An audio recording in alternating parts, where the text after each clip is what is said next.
पारस channel के माध्यम से अपनी शंकाओं के समाधान प्राप्त कर रहे सभी सुधी श्रोताओं एवं सम्यक दर्शकों तथा प्रतिष्ठा उपस्थित सभी साधकों, मैं आप सबका गुणातन परिवार की ओर से वंदन अभिनंदन करता हुआ आप सबको आचार्य भगवान विद्यासागर जी महाराज के परम प्रभाग शिष्य महामना मुनिराज प्रमाण सागर जी के श्री चरण संबद्ध करने जा रहा हूं। मैं आप सबको गुरुदेव के श्री चरण जोड़ूं, उसके पूर्व में चाहता हूं गुरुदेव का आशीष हम पर वरसे। अतः मेरे साथ उच्चारें, नमोस्तु मनश्री, नमोस्तु मनश्री, नमोस्तु मनश्री। मनश्री, इस कार्यक्रम को मैं ऑनलाइन प्रश्नों के माध्यम से प्रारंभ करना चाह रहा हूं। प्रथम प्रश्न मध्य प्रदेश कोतमा के श्रीमान दीपेश जी जैन आपके चरणों में बारंबार नमोस्तु करते हुए जानना चाहते हैं कि गुरुदेव, विज्ञान ने ऊंचाई को छूने के लिए भौतिक पदार्थों का सहारा लेकर अनंत बार प्रयास किया और प्रयास जारी है, लेकिन धर्म ने बिना भौतिकता के साथ तथा शून्यता में ही सभी ऊंचाइयों को छू लिया है। गुरुदेव, प्रश्न मेरा यह है कि क्या विज्ञान उन ऊंचाइयों को छूने में सफल हो पाएगा जो धर्म ने छू लिया है? देखिए, ऊंचाई दो तरह की होती है। एक बाहर की ऊंचाई और दूसरी गहराई सापेक्ष ऊंचाई। कोई व्यक्ति किसी सीढ़ी के माध्यम से छत पर चले जाए, ये भी एक ऊंचाई है। और एक पेड़ नित्य बढ़ते बढ़ते आसमान को छू ले, ये भी एक ऊंचाई। पेड़ की ऊंचाई उसके जड़ों से जुड़ी हुई है, वो शाश्वत ऊंचाई है। और व्यक्ति अगर छत पर पहुंचा है तो वो उसके लिए शाश्वतता नहीं। विज्ञान हमारे भौतिक विकास का द्योतक है और भौतिक विकास मनुष्य को उपलब्धियों के मुकाम तक पहुंचाते हैं, पर उससे संतुष्टि नहीं होती। छत पर जाकर के आदमी को कुछ पल की अनुभूति अच्छी होती है, पर छत पर पहुंचने के बाद वो छत पर रहना नहीं चाहता, उसकी इच्छा कुछ और हो जाती।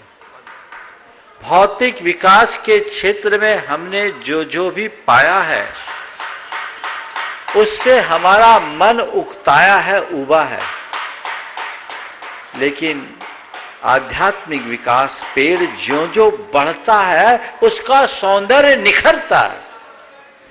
आध्यात्मिक विकास आंतरिक अनुभूति से जुड़ा हुआ है। इसलिए हम आध्यात्मिक विकास की ओर उन्मुख हों और अपने जीवन को उसी दिशा में आगे बढ़ाने की कोशिश करें, तब हम कुछ अच्छा कर सकें। गुरुदेव, इंदौर मध्य प्रदेश से महेंद्र जैन जी पत्रकार आपके चरणों में बारंबार नमोस्तु करते हुए जानना चाहते हैं कि परमात्मा ने सभी को एक ही मिट्टी से बनाया है और सभी को खूबसूरत बनाया है।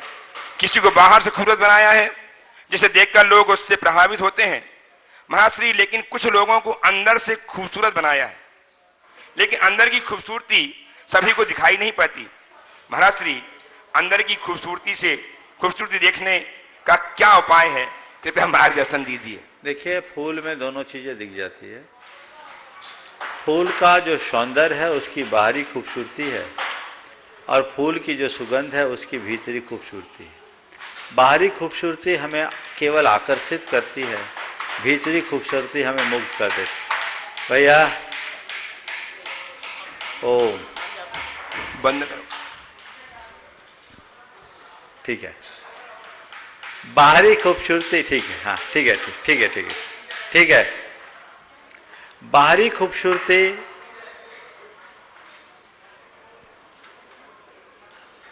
हाँ थोड़ा सा कर लें दो, उसके बाद बंद कर लें।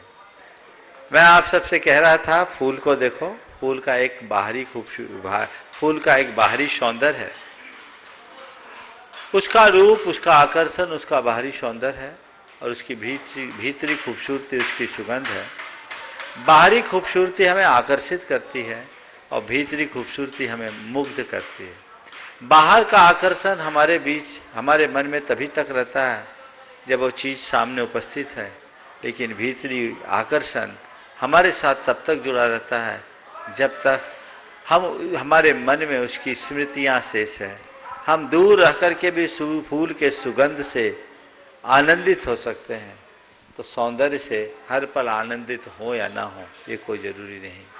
इसलिए मनुष्य को चाहिए कि केवल बाहरी सौंदर्य पर मुग्ध न हो, भीतरी सौंदर्य को समझने की कोशिश करें। और हमारे भीतर का सौंदर्य हमारा अपना चरित्र है। कहते हैं जिस मनुष्य के जीवन में, जिस मनुष्य का चरित्र उज्जवल नहीं, उसका जीवन गंध विहीन पुष्प की तरह व्यर्थ है, कितना भी आकर्षक पुष्प क्यों ना हो। अगर उसमें सुगंध नहीं तो उसका मूल्य क्या? कोई भी मूल्य नहीं। तो तुम्हारा चरित्र ही तुम्हारे जीवन की सुगंध है, जो तुम्हारे जीवन को मूल्य प्रदान करता है। तो अपनी भीतर के सौंदर्य को संभाले। जो जो हमारा चरित्र निखरता है, अंदर का तेज उभरता है। ऊपर के लीपा पोती से थोड़ा बहुत आकर्षण हो सकता है, लेकिन उसमें स्थिरता नहीं है। इसलिए अपने चरित्र बल को ऊंचा उठाए, चरित्र को उज्जवल बनाए, ताकि जीवन को सुंदर बनाया जा सके। गुरुदेव महावीर नगर दुर्गापुरा जयपुर से प्रमोद कुमार जी जैन आपके चरणों में कोटि कोटि नमन अर्पित करते हुए जानना चाहते हैं कि गुरुदेव, किसी के साथ लाख अच्छा कर दें और एक गलती कर दें तो लोग फिर वो गलती याद रखते हैं, सारी अच्छाइयां भूल जाते हैं। प्रश्न यह है कि क्या अच्छाइयों को याद करके एक गलती को नहीं भुलाया जा सकता? कभी खीर खाई हो? खीर के स्वाद का आनंद तो लेते हैं, लेकिन अगर खीर में कभी एक कंकर आ जाए तो पूरा मजा किरकिरा हो जाता है। ये इस बात का प्रमाण है। अच्छाइयों का एहसास अल्पकाल के लिए होता है, पर बुराइयां अपनी छाप दीर्घ काल तक छोड़ती है। इसलिए हम अच्छाइयां करें पर बुराइयों से बचें। खीर में जो स्वाद है, उसकी मिठास है, वो एक तरफ, और उसमें रहने वाला कंकर एक तरफ। हमारी कोशिश हो कि कंकर बचे ही नहीं, ताकि हर पल केवल और केवल उस मिठास का एहसास हो, जो हमारे जीवन को एक सुखद आभास देगा। ये प्रयास होना चाहिए। गुरुदेव पार्ले पॉइंट सूरत से श्रीमान अशोक कुमारी गांधी आपके चरणों में बारंबार नमोस्तु करते हुए जानना चाहते हैं कि गुरुदेव, जैसे हम गेम खेलते हैं उस वक्त अगर रूल्स नहीं हो तो खेलने में मजा नहीं आता है, इसी तरह हमारी जिंदगी में भी जीने के लिए कौन सा रूल होना चाहिए? देखिए, मैं तो रोज कहता हूं, बिना नियम के मजा नहीं।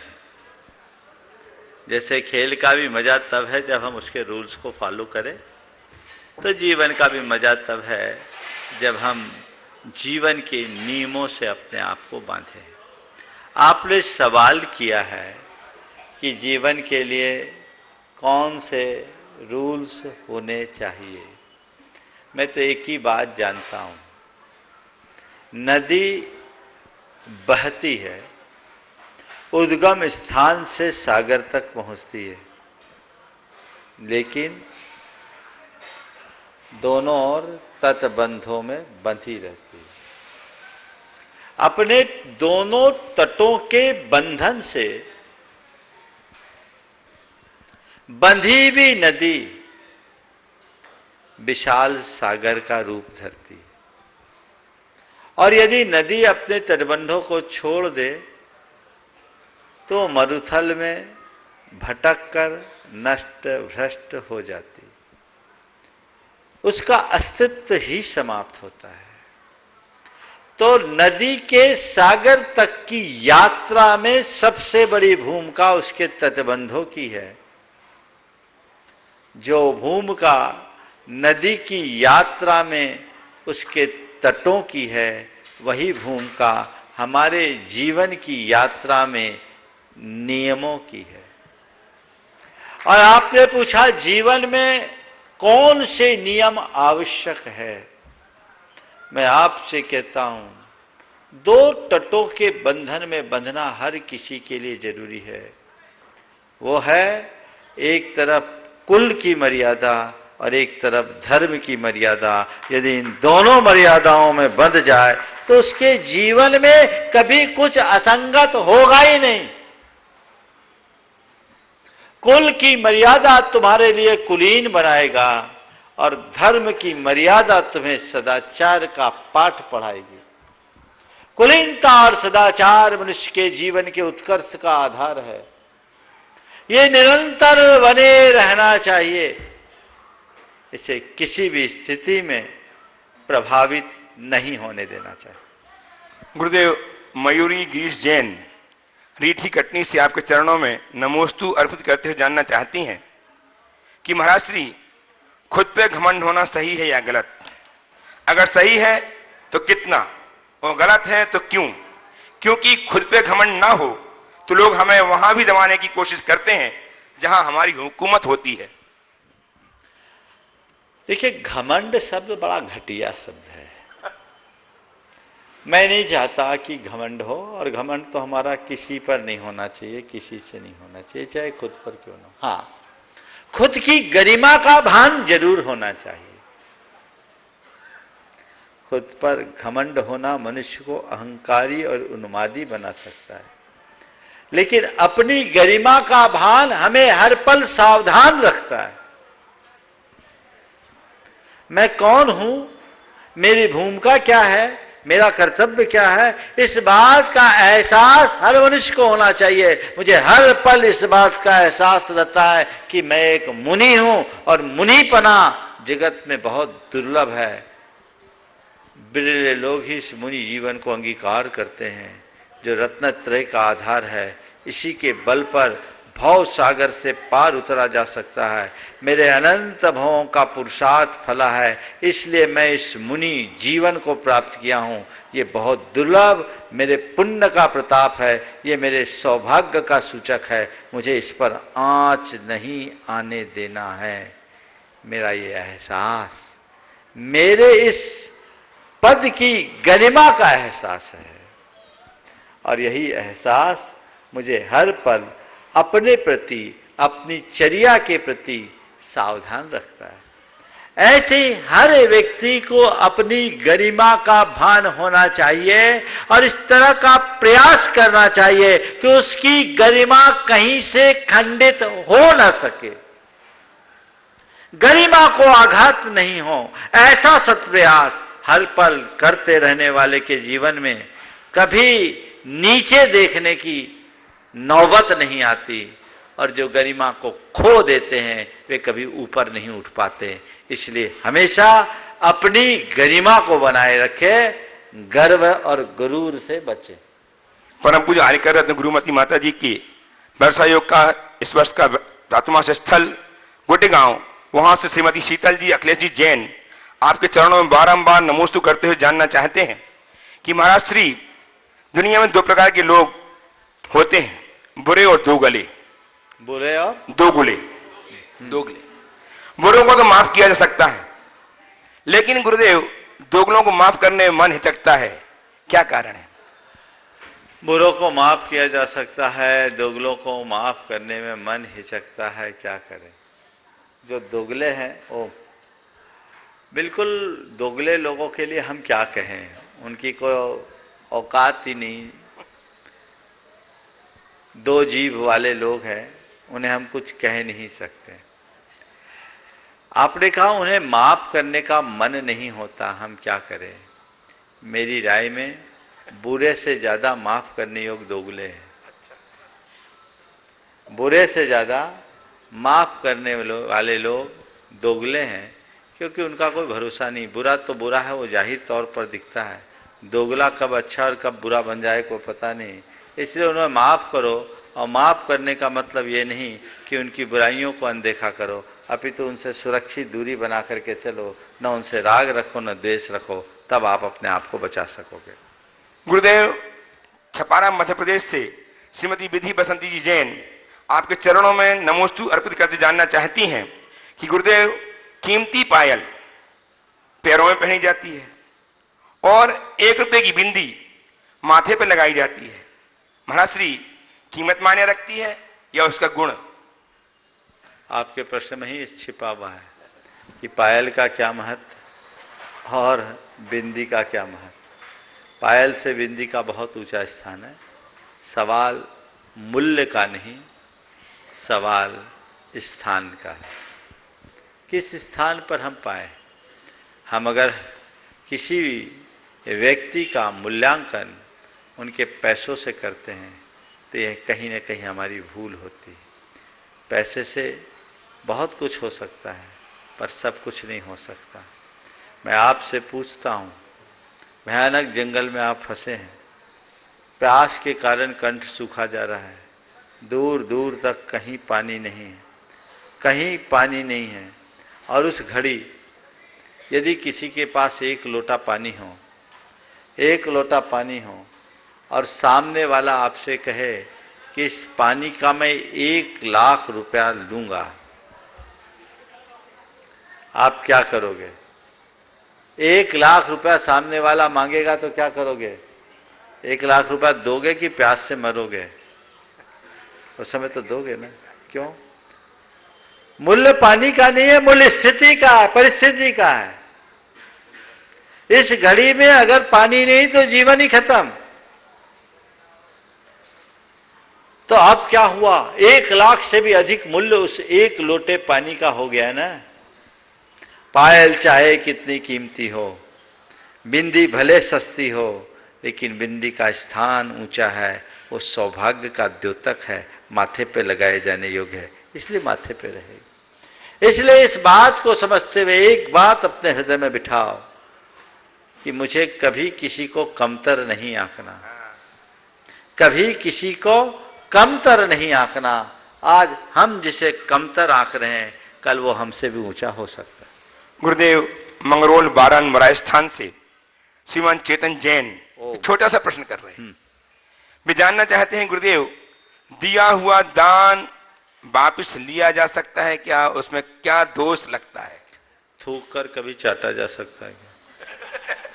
बोलो, दान दे दिया वापस ले लिया और थूक के चाट रहा, उसको हम क्या बोले? तो सामान्य बात है। बोला क्यों था? कभी नहीं। दान देकर कभी वापस नहीं लेना और दान देकर कभी मुकरना नहीं। दोनों चीजें बहुत निंदनीय हैं और महान पाप के कारण है। देने से पहले सोचो, देने के बाद बिल्कुल नहीं। अंतिम आनंद प्रश्न महाराज श्री नवीन जी जैन सिलचर आसाम से आपके चरणों में कोटि कोटि नमोस्तु अर्पित कर जाना चाहते हैं कि गुरुदेव, एक व्यक्ति की पर्सनालिटी को कैसे देखा जाए? लोग कहते हैं कि पर्सनालिटी कपड़ों की होगी तो लोग सिर्फ लाइक करेंगे और विचारों की होगी तो फॉलो करेंगे। गुरुदेव, कैसे देखें एक व्यक्ति की पर्सनालिटी को? बात बिल्कुल सही है। कपड़ों से बाकी व्यक्ति के बाहरी स्टेटस को जाना जा सकता है और व्यक्ति के चरित्र से उसके आंतरिक व्यक्तित्व को। पर्सनालिटी को मापना है यानी उसके व्यक्तित्व को आंको। व्यक्तित्व सही होना चाहिए। ऊपर से व्यक्ति बहुत टिप टाप हो पर भीतर से उसकी स्थिति क्या है ये भी हमें देखना चाहिए। जब मैं पढ़ता था तो मेरा एक साथी था, वो एक वाक्य बहुत दोहराया करता था, ऊपर से फिट फाट, ऊपर से फिट फाट और भीतर से मुकामा घाट। मुकामा घाट इधर का एक कहावत है, मैंने बिल्कुल घटिया इलाका। ऊपर से फिट फाट और भीतर से मुकामा घाट। उससे क्या मतलब? नाम बड़े और दर्शन छोटे नहीं होना चाहिए। विवेकानंद जी जब अमेरिका गए, वो बड़े प्रसिद्ध हो गए। कुछ लोग उनसे मिलने के लिए गए, देखा कि विवेकानंद तो एक भगवाधारी। पूछा कि आप ही विवेकानंद हो? बोले हाँ, आप ही विवेकानंद हो। आपने कैसे कपड़े पहन रखे? आपका यही कल्चर है? क्या आपका यही कल्चर है? बोले हाँ। बड़ा अंतर है हमारे और आपके कल्चर में, बड़ा अंतर है हमारे और आपके कल्चर में। आपके देश का कल्चर आपके कपड़ों से बनता है, आपके देश का कल्चर आपके कपड़ों पर टिका है जिसे एक टेलर तैयार करता है, और हमारे देश का कल्चर हमारे चरित्र से बनता है जिसे सद्गुरु बनाता है। तो व्यक्तित्व का मूल्यांकन उसके बाहरी टिप टाप से नहीं, आंतरिक विचारों से करना चाहिए, उसके चरित्र से करना चाहिए, उसके गुणों से करना चाहिए। आप सबको मैं गुरुदेव से प्रत्यक्षतः जोड़ूं उसके पूर्व आज हमारे बीच में गुणायतन के उपाध्यक्ष श्रीमान अनिल जी संहिता जी सेठी हजारीबाग से उपस्थित हैं। मैं उन्हें सम्मान आमंत्रित कर रहा हूं मंच में आए और विराजें। उनके द्वारा आज कुछ सम्मान किए जाने हैं। आज उपाध्यक्ष श्रीमान अनिल जी सेठी हजारीबाग, तालियां बजाकर अभिनंदन करें इनका। और आज गुणायतन से जुड़ करके आप परम पूज्य महाराज श्री की परिकल्पना को साकार करने अपने सदाशय को प्रकट किया है। श्रीमान शीलचंद जी, मिथिलेश जी, राहुल जी, रूपेश जैन परिवार मुंबई ने वे आए और उनका सम्मान करके श्रीमान अनिल जी संहिता जी सेठी हजारीबाग उपाध्यक्ष गुणायतन, उनका सम्मान करके गुणायतन के गौरव को संवर्धित करें। श्रीमान शीलचंद जी, श्री मिथिलेश जी जैन, राहुल जी जैन, रूपेश जैन सपरिवार मुंबई। और सूत्रधार के रूप में आपकी तालियां बजें। तब तक ये आ रहे हैं, तब तक श्रोता के रूप में श्रीमान सुरेश जी जैन, रश्मि, सिद्धार्थ जी, शेफाली जी, गौतम जी, रुचिल जी, बिहान जी, अरिहान जी जैन वर्जीनिया से अपने आप को संबद्ध कर रहे हैं। बहुत बहुत साधुवाद। आपकी तालियां इनके सम्मान निरंतर बजती रहें। आ जाए श्रीमान शीलचंद जी मुंबई से अपने परिवार के साथ। श्रीमान निर्माण साथी के रूप में ऑनलाइन आज गुणायतन संबद्ध हुए हैं श्रीमती सुशीला जी जैन, पंडित जीवनलाल जी शास्त्री, लक्ष्मी जी, हर्ष जी, प्रसून जी, वर्षा जी, प्रतीक जी, प्रेक्षा जी जैन ललितपुर से बहुत बहुत साधुवाद। तालियां बजाकर अभिनंदन करें इनका। आपकी तालियां निरंतर बजती रहे। निर्माण निधि के रूप में ऑनलाइन जिन्होंने अपने आप को संबद्ध किया उनके नाम में उच्चार रहा हूं। आपकी तालियां उनके सम्मान में निरंतर बजती रहे।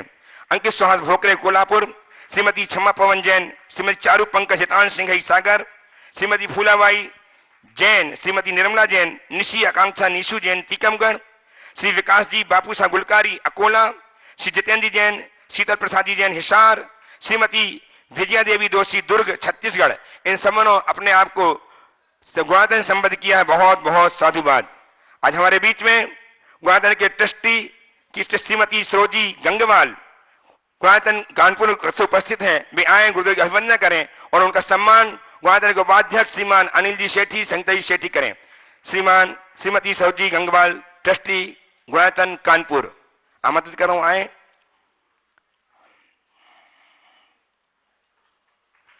श्री रविंद्र जी अर्चना जी जैन, श्री विवेक जी सोना जी जैन आगरा उत्तर प्रदेश से हमारे बीच में आज गुरुदेव के वंदनार्थ उपस्थित हुए हैं, जो सूत्रधार के रूप में गुणायतन संबद्ध हैं। आए उनका सम्मान करने के लिए श्रीमान अनिल जी संहिता जी सेठी हजारीबाग, श्रीमान सैनन जी जैन मुख्य प्रशासनिक अध्यक्ष गुणायतन। आइए श्री रविंद्र जी अर्चना जी, विवेक जी सोनल जी आगरा उत्तर प्रदेश से हमारे बीच में गुरुदेव के चरणों की वंदना करने के लिए पहुंचे, श्रद्धा के रूप में संबद्ध हुए हैं। बहुत बहुत साधुवाद। तालियां आपकी बजाएं इनके सम्मान के लिए।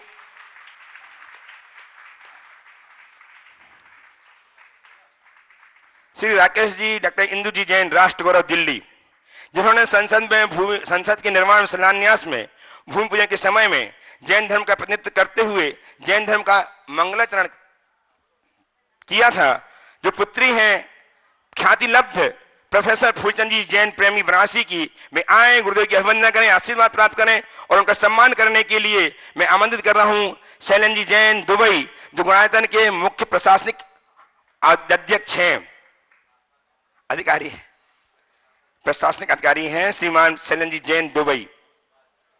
और श्रीमान सीईओ सुभाष जी जैन इनका सम्मान करेंगे। तालियां बजाएं। एक ऐसी फूलचंद जी प्रेमी की ऐसी सुपुत्री है जिन्होंने जैन धर्म के गौरव को निरंतर गौरव प्रदान किया है। ये प्रचारक हैं, जैन प्रतिनिधि हैं, शाकाहार प्रचारक जैन। ठीक है। और अब अपने प्रश्न के लिए उपस्थित हों श्रीमती रेखा जी अरुण जी जैन शकरपुर दिल्ली से। करा लो ना। ओम, चलो ठीक है, बोलिए। तैयार रहेंगे सीए समीर जैन दिल्ली। सीखता करें।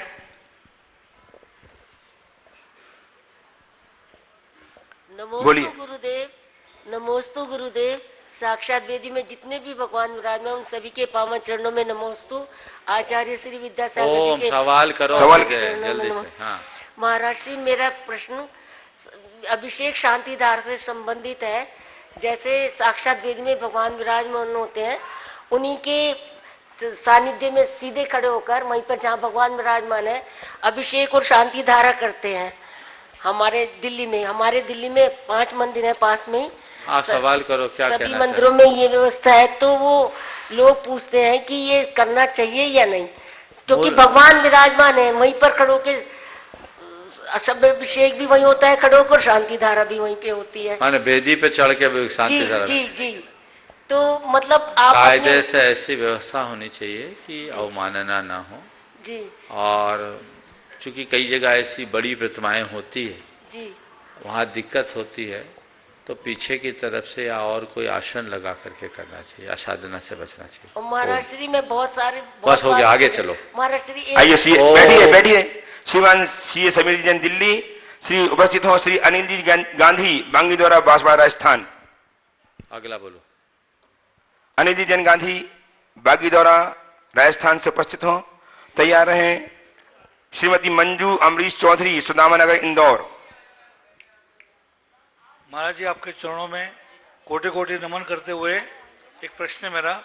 आज के युग में महाराज जी सोना वगैरह कोई बेशकीमती चीजें होती है, उसको रखने के लिए लॉकर मिल जाते हैं, रुपया होता है तो बैंक मिल जाता है, लेकिन मन की बात जिसे बेहिचक किसी के सामने रख सके ऐसा मित्र या रिश्तेदार क्यों नहीं मिल पाता महाराज जी? बिल्कुल ठीक बोल रहे हैं।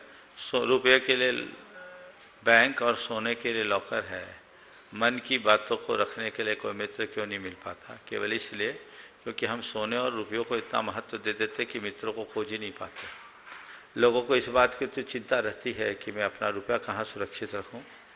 लोगों को इस बात की भी फिक्र रहती है कि मेरा सोना कैसे सुरक्षित हो, पर ऐसा बहुत कम लोग सोचते हैं कि मेरे संबंध कैसे सुरक्षित हो। जिस दिन ये सोच बन जाएगी कि मेरे संबंध कैसे सुरक्षित हो, उसी दिन उसे सुरक्षित रखने का रास्ता भी दिख जाएगा। ध्यान रखना, खोया हुआ रुपया, खोया हुआ सोना दोबारा पाया जा सकता है, पर खोया हुआ संबंध दोबारा उपस्थित करना बहुत कठिन है। यह उनसे भी मूल्यवान है, इसकी तरफ हमारा ध्यान होना ही चाहिए। श्रीमान अनिल, श्रीमती मंजू अमरीश चौधरी सोदामानगर इंदौर, और तैयार हैं श्रीमान अनिल जी गांधी, हो गया। श्री वीरेंद्र कुमारी जैन अंकुर कॉलोनी सागर। दुई मुनिवर के चरणों में कोटि कोटि सा नमन नमन नमन वंदन। महाराज श्री, बढ़ती उम्र घटती सांसें, बढ़ते पाप घटते पुण्य, इस घटबढ़ का हिसाब कैसे हो महाराज श्री कि जीवन का गणित ऐसा हो जाए कि ये मनुष्य जन्म सार्थक हो जाए? मार्गदर्शन करें गुरुदेव। बस इंटरनल ऑडिट शुरू कर दो। बाहर का ऑडिट करते हो, बैलेंस शीट बनाते हो, बैलेंस शीट देखते हो। जिस दिन भीतर का ऑडिट करना शुरू कर दोगे, अपने आप सब व्यवस्थित हो जाएगा और संयम की राह पकड़ लो। महाराज श्री, थोड़ा सा भावना योग का पूछ लूं?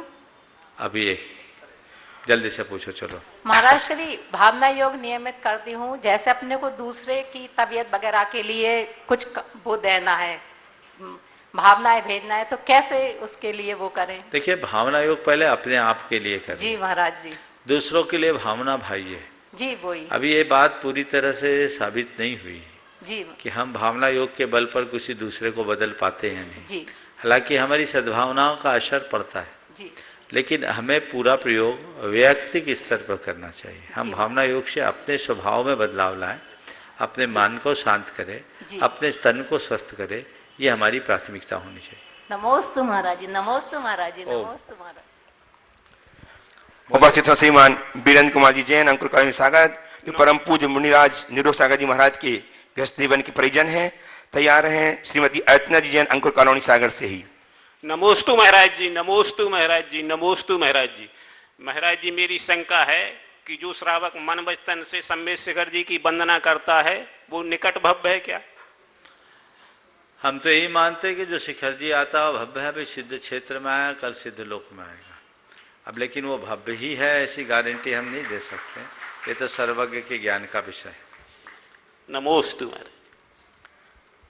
अर्चना जी, और तैयार हैं ग्वायतन के उपाध्यक्ष श्रीमान अनिल जी संगीता जी सेठी हजारीबाग से। नमोस्तु महाराज जी। जी नमोस्तु नमोस्तु। दोनों महाराजों के चरणों में बारम्बार नमोस्तु नमोस्तु नमोस्तु। महाराज जी, किसी का असाता कर्म का उदय चल रहा हो तो प्रभु की भक्ति से साता में शीघ्र ही बदल सकता है क्या? जरूर बदल सकता है। भगवान की भक्ति में ऐसी शक्ति है कि हमारे अनंत कर्मों की निद्रा होती, कर सकते हैं। नमोस्तु महाराज जी, नमोस्तु। और मैना सुंदरी इसका स्पष्ट उदाहरण है जी। श्रीपाल की अशाता को शाता में परिवर्तित मैना सुंदरी ने किया था ना। तो बस ये चीज समझो, जब भी जीवन में संकट आए तो हम ये जरूर करें। नमोस्तु महाराज जी, नमोस्तु। उपस्थित हों सम्मानीय श्रीमान अनिल जी संगीता सेठी हजारीबाग से गुणायतन के उपाध्यक्ष, और तैयार हैं डॉक्टर राजेश जी गुवाहाटी। नमोस्तु महाराज जी। महाराज जी, मौत का भय जीवन की रक्षा करता है, बीमारी का भय स्वास्थ्य की रक्षा करता है, गलती का भय सही राह दिखाता है, और दुख का भय सुख सौभाग्य का सूर्य उगाता है। फिर भी मानव भय से भयभीत क्यों होता है? देखिए, भय के दोनों रूप है। भय एक नकारात्मक आवेग है और भय एक सकारात्मक संवेग भी।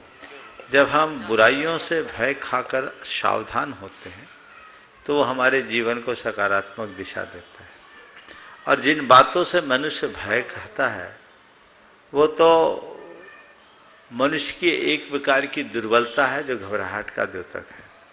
यथार्थ को पहचाने, ऐसा भय रखे जो तुम्हें सावधान कर दे, ऐसा भय नहीं जो तुम्हें हिला दे। नमोस्तु महाराज। भाभी उपस्थित हो श्री डॉक्टर राजेश जी जैन गुवाहाटी से, तैयार हैं सिया जी सेठी गुवाहाटी से ही। महाराज जी नमोस्तु। मेरा प्रश्न है, हम अपने लाइफ में बहुत गलत काम या पाप कुछ कर चुके हैं, तो उसका पश्चाताप या उसको कम कैसे कर सकते हैं? देखिए, बचपन को याद करें। स्लेट में जब हमने लिखना शुरू किया तो कई बार स्लेट गंदी हुई ना, तो उस गंदी स्लेट को एक बार गंदी हो जाने के बाद स्लेट बेकाम की होती है क्या करते हैं हम उसको साफ करते हैं, पानी से डस्टर से साफ करते हैं। स्लेट साफ हो जाने के बाद उसमें दोबारा अच्छे अक्षर उभारे जा सकते हैं, है ना। ऐसे हमारा मन का हाल है। मन की स्लेट यदि गंदी हो जाए तो प्रायश्चित के जल से उसे धो, उसे साफ करो, और फिर उसमें जो लिखो वो ऐसा अच्छा लिखो जो निज पर को अच्छा संदेश दे सके, उसके जीवन को अच्छा बना सके। वैसा प्रयास करना चाहिए। प्रायश्चित में बहुत बड़ी ताकत है। गलतियां होना स्वाभाविक है, गलतियों की पुनरावृत्ति करना अपराध। गलती हो उसे प्रक्षालित करो, उसकी पुनरावृत्ति ना करो। हम अगर गलतियों को प्रक्षालित करने में अगर सफल हो जाते हैं तो ये समझना हम बहुत सारे पाप को धो सकते हैं। पर हाँ, बहुत अच्छा सूत्र बता दिया महाराज ने, गलतियां करते जाओ और उसे साफ करते जाओ। ये बात ठीक नहीं, क्योंकि ये भी याद होगा, स्लेट ज़्यादा गुद जाती है तो किसी काम की नहीं होती, फिर उसे बदलना पड़ता है। गुदी हुई स्लेट को बदला जा सकता है, पर गुदे हुए मन को इस जीवन में बदलना असंभव सा है। इसलिए मन की स्लेट को साफ रखो, उसे गुदने मत दो। ऐसा बनाओ कि उस पर लिखे जाने वाला, उकेरे जाने वाला हर शब्द अच्छे से उकेरा जा सके। इसलिए समय समय पर उसे साफ रखने का जतन करें। श्री अजीत सेठी गुवाहाटी से उपस्थित हों, तैयार हैं डॉक्टर सौरभ जी भारील सागर से। द्वय मुनि चरणों के सामने नमोस्तु नमोस्तु नमोस्तु। मेरा परिवार का और मेरे मित्रों का नमोस्तु महाराज जी। महाराज जी, आज जो मेरे साथ ये राजेश भैया खड़े हैं, ये डॉक्टर हैं और ये जैन नहीं है, ये मैं आपको सबको बताना चाहती हूँ। इनने आज पहाड़ की वंदना की है और पूरी वंदना इनने पैदल की है। बहुत सुंदर। और मैं ये कहना चाहती हूँ कि इनके ऐसे भाव हुए, ये नॉन जैन है, हम जैनी तो सब जानते ही हैं इसके बारे में, लेकिन ये भाव जो इनकी क्या किस कर्म का उदय है और जैन धर्म का नॉन जैन से जो गुणायतन हमारा बन रहा है, इसका इससे क्या संबंध है कि सभी जैन ही गुणायतन में समझ सकते हैं या नॉन जैन भी? सम्मेद शिखर जैनों का तीर्थ है ऐसा हम कहते हैं, पर जैनों का तीर्थ भले हो, पर तीर्थ केवल जैनों के लिए नहीं है, वो जन जन के लिए है। यहाँ से जिन्होंने निर्वाण पाया वो जैन नहीं थे, वो जिन थे। यहाँ से जिन्होंने निर्वाण पाया वे जैन नहीं जिन थे, और जो उनके पीछे लग गया वो सब जैन हो गया। मैं मानता हूँ जो पर्वतराज की वंदना करने आता है वो जिन की वंदना करता है, और जो जिन का भक्त हो जाता है वो जैन अपने आप बन जाता है। तो हमें जिन से जैन बनने का भाव रखना चाहिए, और ये प्रयास बहुत अच्छा प्रयास है। इसलिए इन्होंने ये जो किया है निश्चित ये इनके परम पुण्योदय का परिणाम है, और हमें ऐसे लोगों का स्वागत करना चाहिए। बहुत अच्छी बात है। बस मैं ये कहता हूँ कि आप ही तीर्थ क्षेत्र में आए हो, विचारों से भी जैनत्व को अंगीकार करो, उसे अपने जीवन में प्रतिष्ठापित करने की कोशिश करो। जिस दिन जैन जीवन शैली को अपना लोगे, आप तो एक चिकित्सक हो इसलिए इस बात को समझ सकोगे, तुम्हारा जीवन अत्यंत संतुलित हो जाएगा। क्योंकि जैन जीवन शैली एक ऐसी वैज्ञानिक जीवन शैली है जो हमें स्वस्थ, संतुलित और सहज जीवन जीने की प्रेरणा देता है, जिसे हम सबको अपनाना चाहिए। डॉक्टर सौरभ जी भारी सागर से उपस्थित हों, उसके पूर्व मंच में आए, गुरुदेव की अभिवंदना करें और उनका सम्मान करके गुणातरी के गौरव को संवर्धित करेंगे। गुणातरी के उपाध्यक्ष श्रीमान अनिल जी संगीता जी शेट्टी हजारीबाग, श्रीमान गौरव जी से निवेदन कि आए गुरुदेव की अभिवंदना करें और तैयार रहें श्री ऋषभ जी शेट्टी कोलकाता से अपने प्रश्न के लिए। जब तक इनका सम्मान हो प्रश्न करें, उसके लिए उपस्थित हों ऋषभ जी शेट्टी कोलकाता अपने प्रश्न के साथ तैयार रहेंगे। श्रीमती नीलांजना जी जैन बड़ौदा।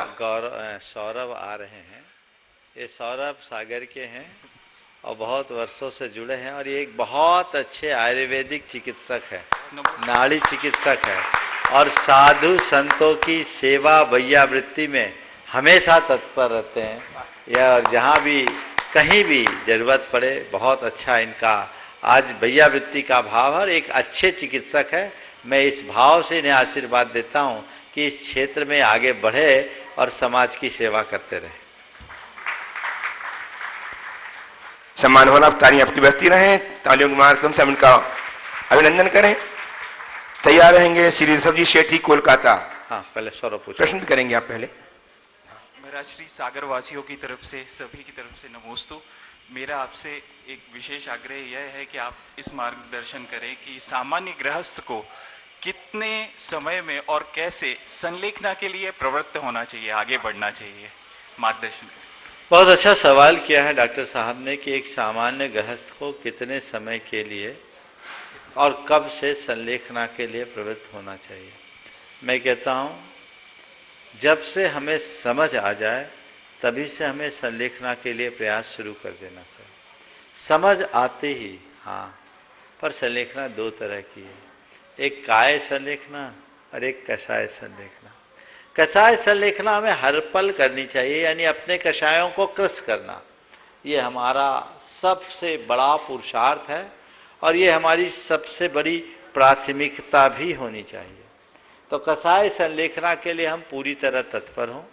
और रहा सवाल काय संलेखना का, तो जब तक शरीर ठीक ठाक चल रहा है इसे आप पूरी तरह पुष्ट करें, और जैसे जैसे शरीर क्षीण होने लगे आप धीरे धीरे अन्न पान को कम करना शुरू करें और फिर संलेखना के मार्ग में आगे बढ़ें, ताकि शरीर का शोधन भी हो। चूँकि आप तो एक चिकित्सक हो और आयुर्वेद के ज्ञाता हो, आपको ये पता है अन्न से पुष्ट और मल से जुष्ट शरीर की क्या स्थिति होती है। वो अनेक रोगों का घर होता है।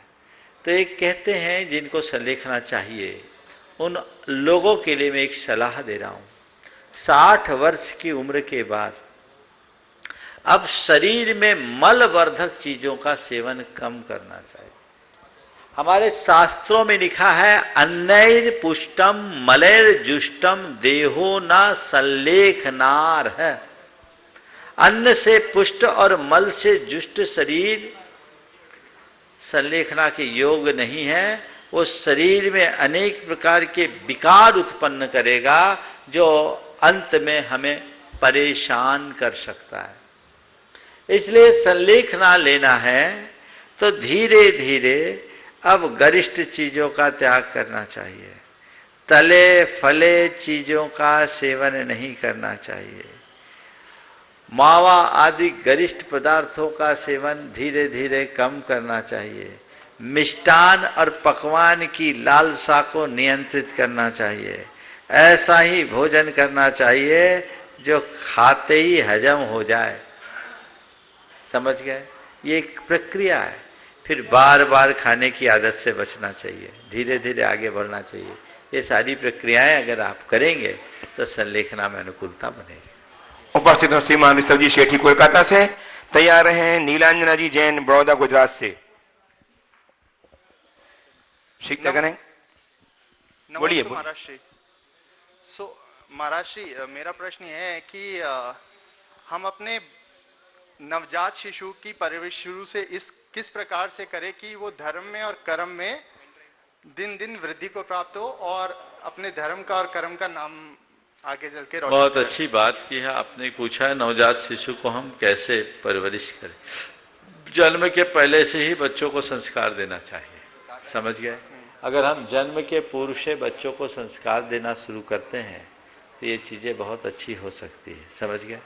तो हमें चाहिए कि हम प्रारंभ से ही संस्कार दें। गर्भ संस्कार से बात हुई, और जन्म के बाद माँ बाप अगर अपने जीवन में संस्कार रखेंगे तो बच्चों पर संस्कार होगा। उनके साथ हमें बहुत जिम्मेदारीपूर्ण व्यवहार करना चाहिए।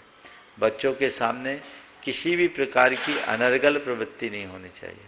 सजगता और सावधानी के साथ जीवन जीना चाहिए, और यदि ऐसा करेंगे तो हमारा जीवन का पथ अपने आप प्रशस्त होगा।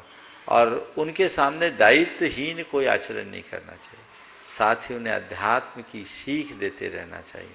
आपके जीवन की छाप ही आपके संतान पर पड़ेगी, इसलिए हम उसे जैसा बनाना चाहते हैं स्वयं को उस रूप में प्रस्तुत करें। उपस्थित हो नीलांजना जी जैन बड़ौदा गुजरात से, तैयार रहें सुनील जी रेखा जी की सुपुत्री जो ट्रस्टी गुणायतन है, सुकृति सोहानी जैन जो प्रमाणिक समूह समन्वयक के रूप में निरंतर सेवा प्रदान कर रही हैं दिल्ली से। युगल मुनि राज के चरणों में कोटिशः नमोस्तु। महाराज जी, मेरा सवाल महिलाओं में होने वाली अशुद्धि से रिलेटेड है। महाराज जी, जब पर्व के दिनों में अशुद्धि होती है तब मन में बहुत संक्लेशित परिणाम आते हैं और यह आर्त और रौद्र ध्यान का कारण बनते हैं। तो महाराज जी, उन अशुद्धि के दिनों में हम किस तरह से अपने परिणामों को विशुद्ध कर सकते हैं और धर्म ध्यान कर सकते हैं, ताकि यदि हमारा गतिबंध हो तो वो अच्छा गतिबंध हो? देखिए, बात सही है। जब कोई की धार्मिक क्रियाएं छूटती है, हर खास मौके पर छूटती है तो विकल्प होता है, लेकिन ये विकल्प नहीं होना चाहिए। इस विकल्प को धीरे धीरे शांत करना चाहिए। ये पर्यायगत मर्यादा है। हमारे अंदर भावना होनी चाहिए, व्याकुलता नहीं। ठीक है, कर्म का उदय है, अंतराय है, ये तो प्राकृतिक व्यवस्थाएं हैं। हम कृत से नहीं कर पा रहे, कालित अनुमोदन से करेंगे। जितना मिलेगा उतना ही हम करेंगे। सबसे बड़ी बात, अपने हृदय में गांठ बांध लो, समता ही सबसे बड़ा धर्म है। अगर ये बात आपने गांठ बांध ली तो फिर कहीं कठिनाई नहीं है। तो समता को अपना मूल धर्म मानकर चलिए, कहीं विकल्प नहीं। उपस्थित हो सुकृति सुहानी जी प्रमाणिक समूह समन्वयक गुड़गांव से, और तैयार हैं श्री आदि जैन तारादेही से। दोनों महाराज श्री के चरणों में त्रिबार नमोस्तु नमोस्तु नमोस्तु। महाराज श्री, स्वाध्याय में रुचि कैसे बढ़ाएं और प्रतिक्रियाओं से प्रभावित कैसे ना हो, और उनको अंदर ले लें पर मतलब वो दिमाग में नहीं घूमे, मतलब उसका जो नेगेटिव कभी कभी इम्पैक्ट होता है वो कैसे उसको हटाएं? बहुत अच्छी बात। स्वाध्याय से रुचि और प्रतिक्रियाओं से अप्रभावित रहने का रास्ता आपने पूछा है। देखिए, स्वाध्याय में रुचि बढ़ाने के लिए कुछ नहीं करना है। सबसे पहले अपने हृदय में श्रद्धा जगानी है कि जिस ग्रंथ को हम पढ़ रहे हैं वो कोई ग्रंथ नहीं, मेरे जीवन के निर्माण के लिए दिया गया भगवान का संदेश है। ये जिनवानी है। क्या है? और जिनवानी किसकी वाणी है? भगवान की वाणी है। तो भगवान की वाणी यानी मेरे लिए भगवान का मैसेज है। अपने किसी प्रिय मित्र के मैसेज को कितने चाव से पढ़ते हो? एक बार नहीं, 4-4 बार पढ़ने की इच्छा होती है, क्योंकि ये मैसेज किसका है? मेरे मित्र का है। जिस दिन तुम्हारे मन में ये श्रद्धा जग जाए कि ये भगवान का मैसेज है, तो तुम्हारा मन अपने आप उधर खिंचा चला जाएगा, पढ़ने की स्वाभाविक रुचि जगेगी। हम लोग ग्रंथ पढ़ते हैं, अरे हमें समझ में नहीं आता है शास्त्र, ऐसी बातें आती। जिस दिन शास्त्र को जिनवानी मानने लगोगे, सब सीधे उतरने लगेगा।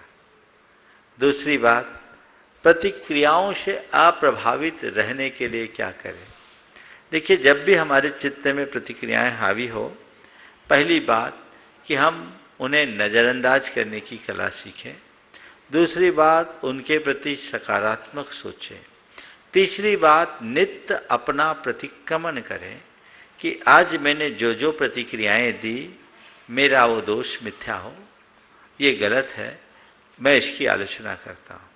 और साथ ही एक प्रत्याख्यान करें, यानी एक संकल्प लें कि मुझे सहज रहना है, मुझे सहज रहना है, मुझे सहज रहना है, मुझे अप्रभावित रहना है, मुझे अप्रभावित रहना है।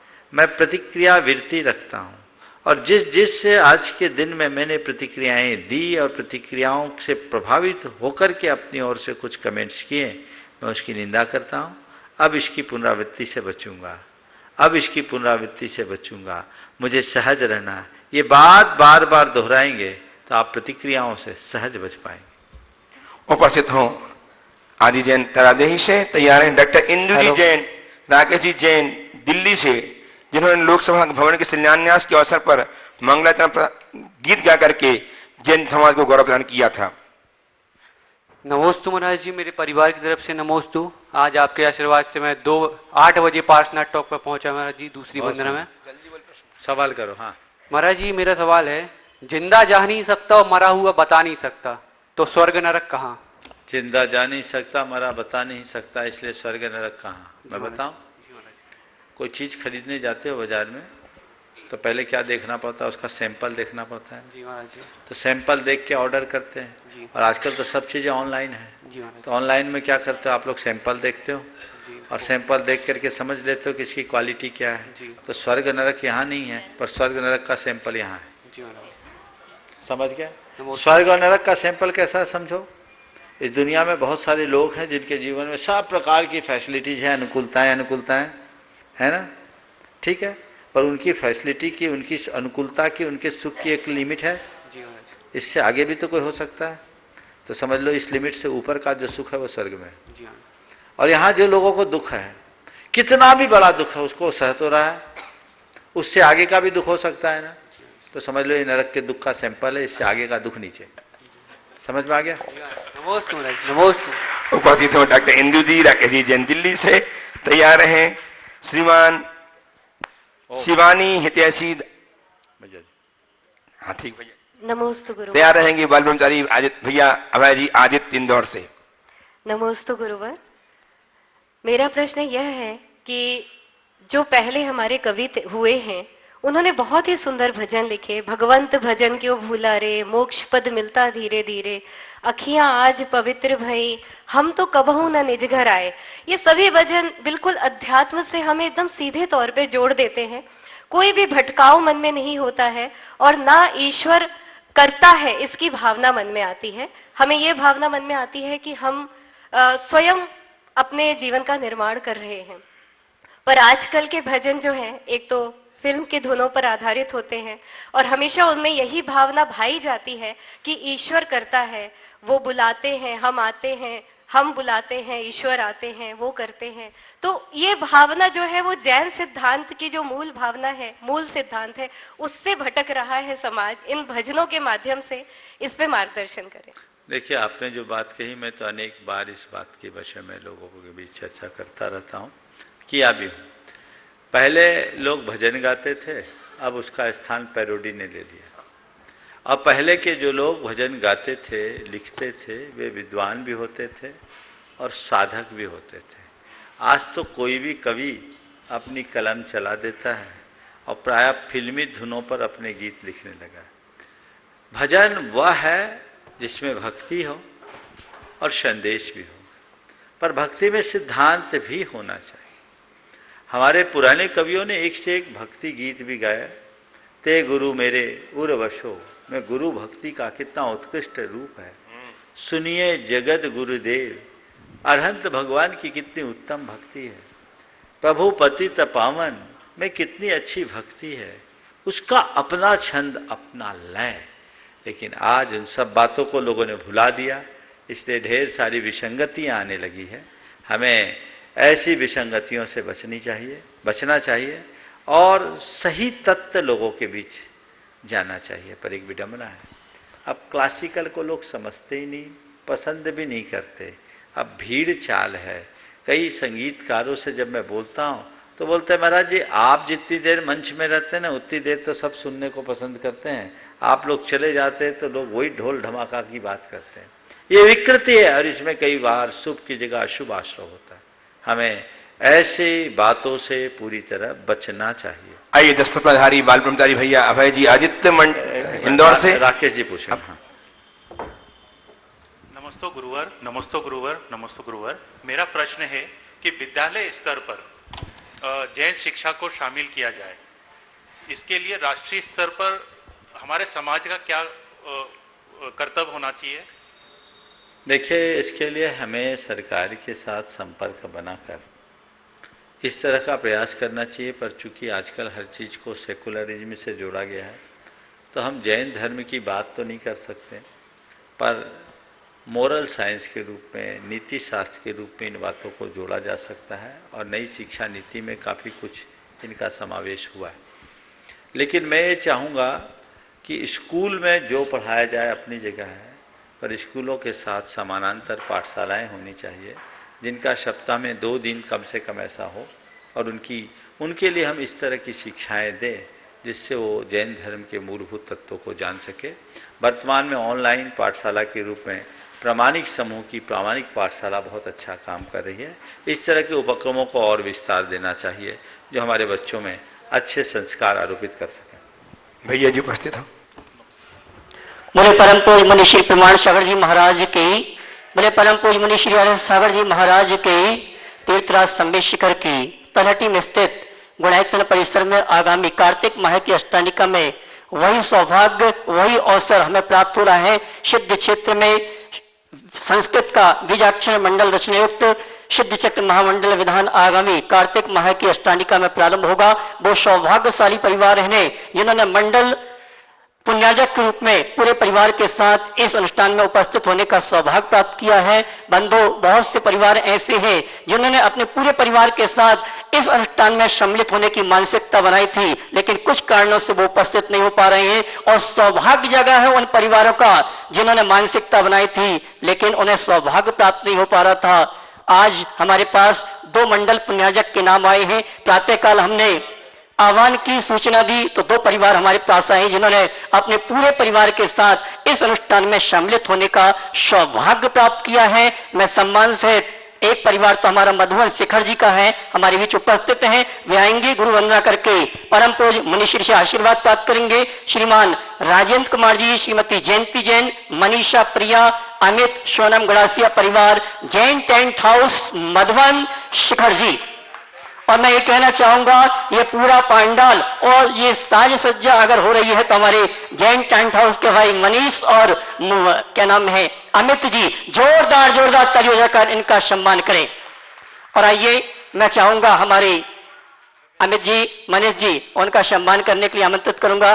गुणायतन ट्रस्टी श्रीमान विपिन जी वे आए, हमारे मंडल पुण्याजक का सम्मान प्रतीक चिन्ह देकर करें। इसी क्रम में मेरे पास एक नाम और आया है जिसने अपने पूरे परिवार के साथ इस अनुष्ठान में सम्मिलित होने का सौभाग्य प्राप्त किया है, जो गुणायतन के ट्रस्टी हैं, बेलगांव निवासी श्रीमान हेमंत सुचिजा लट्टे। उन्होंने भी अपने पूरे परिवार के साथ इस अनुष्ठान में सम्मिलित होने का सौभाग्य प्राप्त किया है। बंधु, जोरदार ताली बजाकर इनका सम्मान करें। और अगले प्रश्न के लिए आमंत्रित करूंगा मैं श्रीमान अजय जी गंगवाल। नमोस्तु महाराज जी। बंधु मैं कहना चाहूंगा कुछ व्यवस्थाओं में कुछ नियमावली में परिवर्तन किया गया है।